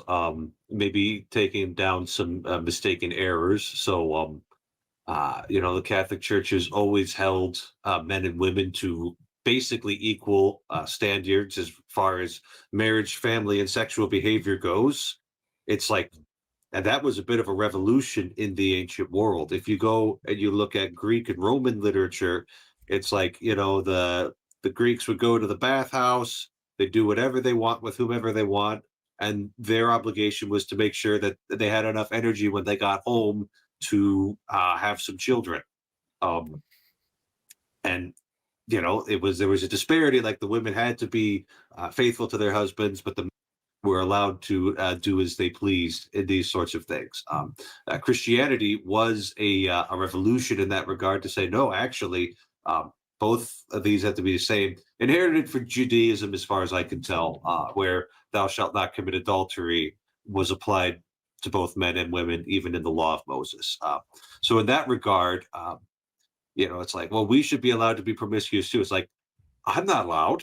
Adam's not allowed. We've bound ourselves to that. So that argument falls flat on its face. Among all of the churches, the Catholics have been remaining most stridently opposed to divorce. We do not accept civil divorce decrees as anything more than evidence of something that's happened. Catholic annulment process is distinct and not guaranteed. So if we can't find that there's evidence that the marriage was null from the beginning, it stands. And very often that leads to a certain amount of consternation for pastors and people. But ultimately, if we don't hold this standard of, when you promised that you were going to do this for life, we took you seriously on it. Nobody else appears to be holding on to that standard. And as far as I can tell, women would suffer more from divorce, although it's not like men are not suffering. Right. But the woman tends to have lost.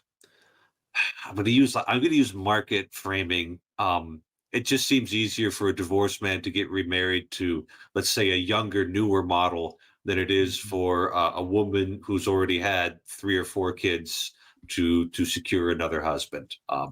That just seems to be fact of how things work there. And so really, our opposition to divorce and the holding up of marriage as a lifelong institution seems to be more for the benefit of women than it does for the benefit of men. That and just holding on to these perennial truths and not abandoning them. In terms of some of the revolutions that my own church has experienced, it's kind of a miracle that the teaching on the permanency of marriage and all male clergy have survived this far. I think that's mostly a sign of God's provident care of his church. Just going to be unabashedly Catholic here, and just holding on to these things, even if at times and in places only in like a seed form, that it's not able to grow out into its body, that a lot of these feminist ideas have taken over large amounts of the church, but there's a faithful remnant holding on to the old ways. And when, as far as I can tell, like everything you're talking about like Wollstonecraft and Godwin, like that was like an aristocratic fancy at one point in time, and it's gone mainstream now, and it's just a disaster everywhere. Right. And we'll just have to hold on to that in the ark through the flood, and when time comes back, we'll be there to provide the answer and hopefully put out roots in another renewal of creation. Either that or Jesus is coming back soon. And from this perspective, I can't tell. So we'll plan for the future. And if you come back, that's your business, not mine. I like that. I like that. So Adam, what do you think is sort of closing responses? And we're gonna close it up here soon. Sure. So yeah, I think in terms of what we've laid out, that's the real, I would say, the hidden context of feminism that most people actually haven't been exposed to. Most people, from where I left off, like most people can kind of fill in the blanks as things go. In terms of how this connects to the French Revolution, I think that's an important connection, and it's a non-trivial connection, and the way it keeps on looping back to French revolutionary kind of principles, right? So you go from Wollstonecraft to 1848, go from 1848 to universal suffrage, bound up with women's suffrage. Then you have the wars, the Great Wars, which are a direct consequence of the French Revolution. I think this is that's really the connection I'd stress the most. To be able to understand what feminism is. I would say to some degree you could kind of categorize feminism along with other kind of um, uh, threads of thought that come out of the French Revolution. You can say there's feminism, there's communism. You could also go like fascism. All of these kind of ideas that come out of the French Revolution, they all have these similar sort of um, uh, principles underlying them that always come back. Treating things that are not the same as though they're the same. You see that in every single one of those things that I've mentioned. Communism, it's everyone in the economic frame. Fascism, it's the kind of political frame of like there can't be no aristocracy, everyone's all the same. Feminism, it's men and women, which is possibly that's why it's worth our attention, because while we can talk about politics and economics, the way the way babies are had is when a man and a woman come together. That's how the future's created. That's right. Right. That's how the potential manifests in the world. And I think I want to sort of I'll sort of add my flavor. It was very good, Adam. I really like that. Yeah. So patriarchy is good, and the reason why patriarchy isn't being enacted is women. It's the feminist movement. And the thing is, when women are not holding men to the responsibilities that they need to have in the world to make the world work, you get what we have. Because women don't like to admit this. Women are running the show. They always have, and they always will. They have to, because they point to the future. If men were truly in charge, the feminists would have been crushed. There would have been husbands at Seneca Falls, right? That wouldn't have happened. It couldn't have happened. If the things that people at Seneca Falls were saying were true, Seneca Falls couldn't have happened. It never would have, none of it would have happened. So it doesn't make any sense, right? And so women have pulled down the patriarchy, right? With this feminist movement. Maybe only a small number of them. Maybe you disagree, right? Maybe you're caught in feminism, you don't realize it. Fair enough. Like there's a lot of sneaky things going on. We don't really understand all the things we're sort of part of anymore because of the flood. Like we're just involved in too many things. We just know too many things, or know too little about too many things, instead of knowing a lot about the, say, most important things that are most relevant to us. Is to pull in that relevance realization idea.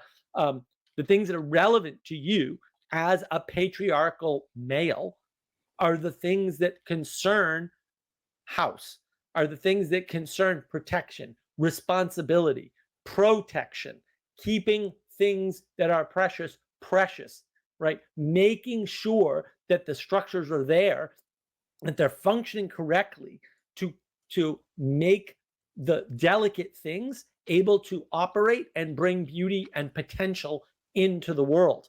And so that's why patriarchy is good. And the reason why we've lost it, it's not only women, right? But it's largely because women are pointing at equality. And this equality doctrine is dragging the things that are at the top down, right, to enact. I mean, so what equality is. And what Adam mentioned is really what comes to mind is loss of discernment. Things that are supposed to be different, being different, that whole idea is gone. And that's not good for us, to be unable to discern. Like we don't know. We think feminism is, we think it's okay that like a woman or a man could give their life equally. Like that's not true. One is more important than the other. Full stop. Only one can manifest the full potential, right? And bring a being into being in the proper way. And it's not men. Unfortunately for me, unfortunately for everybody here, right, in this video, it ain't us, right? But we need women to aim up, to point up, to revivify the patriarchy so that we will be good. Because otherwise, men, without women telling us to be good, we ain't going to be good. It's not going to happen. We can't do it. And some of us can, right? But not enough of us to make a difference. Patriarchy is good. And it needs women to support it. Yeah. Everything needs women to support it. All righty. I got to get going. Thank you, Father Eric. Appreciate it. It's nice to have you. Good to be here. Adam, you have anything else for us? I don't think so. Other than to say, yeah, that supporting aspect, I think is necessary. and it's overlooked. And if you look back at the characters that we've looked at in the historical context, one thing that these kind of men, let's say, in that context, is there's no responsibility, but in the context of the women, there really isn't much support. In fact, they all kind of individualize themselves and say, I'm standing apart from this, and to that degree, they really do kind of and then they try and put that down on paper and try and promulgate that through time. That's the kind. I mean, what is a forget even Wollstonecraft. What's the suffragette doing when she's bombing? Sending letter bombs to people. Right. Setting houses on fire. Setting houses on fire. I mean, that's not supporting anything. That's actively tearing stuff down. And it's also not really. I mean, are these women married? Like, probably not. And so that who do they have to support? And actually, at the same time, what the World War I's happening, what are they doing to men who are not going to the war? They're giving them white feathers to shame them. That's not supporting anything. It's not even supporting the war. In fact, in a lot of cases, they give white feathers to men on leave, and the men have to say, Right. "I'm fighting. Actually, I'm fighting in a war that isn't of my choosing." Right. It's born largely, the movement's born of ignorance. Born of ignorance of what's going on around them. It's born of the ignorance of how things work. It's born of ignorance of the fact that there are differences in men and women. And just there are, right, that we shouldn't be equal because men can generally just do things that women can't do, and women can do a bunch of things that men will never be able to do, right? Exactly. No matter what. And Yeah. so even if you buy the, but for education, women would be equal to men argument, men are not going to be equal to women. They're never going to bear children, and if True. they did, that when they have the opportunity to raise them, they don't raise them the same way. They don't raise them as well. All right. Yeah. But also, women can't raise children by themselves as well as a couple can. And that makes sense, right? Like, we're better together. And when Yes. women aren't supporting men, the patriarchy in particular, everything kind of falls apart. And I think that's what you get. And I think a lot of sort of people who have born, into this in the past, like 40, 50 years, maybe 60, 70 years in some cases, they don't understand the history. And so Yeah. they think they're following a logical thread, but actually that history is designed from the beginning to destroy. And in some cases, this destructive tendency was explicit in the people that started these movements. Yes. And whether or not you agree with what they were trying to destroy, that's all that's there, is the function of destruction. There's no function of building. There's no function of increase. There's no function of making things better or holding them up or perpetuating things into the future, right? Or manifesting potential. There's none of those things. So there's no way for it to make the world better. And people are born into this and they don't sort of realize it. So I think that's really the best summary. I mean, that's my best case for why patriarchy is good. And I'll fully admit, I didn't know coming in how I was going to end this, and thanks to Adam and Father Eric, who had to duck out a little bit earlier than I expected. I was able to do that summary, and so that's sort of live navigation of patterns, as it often is, actually, on my channel. But that hopefully you see these patterns of destruction, of rebellion, of not having a telos, right? Just sort of wanting to squish everything down so that you personally can understand it, rather than appreciating, maybe I can't and don't need to understand everything, right? Maybe this age of gnosis, knowledge is propositions, I can have all the propositions, and therefore is garbage and not the way to go, because it wasn't the way to go throughout almost the entirety of history, with very recent exception. And maybe that's what we need to embrace, is sort of revivifying the things that we had that maybe weren't perfect, because nothing's perfect. We don't live in a perfect world, and we're not perfect people. Last I checked, I'm working on it, but maybe that's where we should be focused, in making things better rather than tearing them down.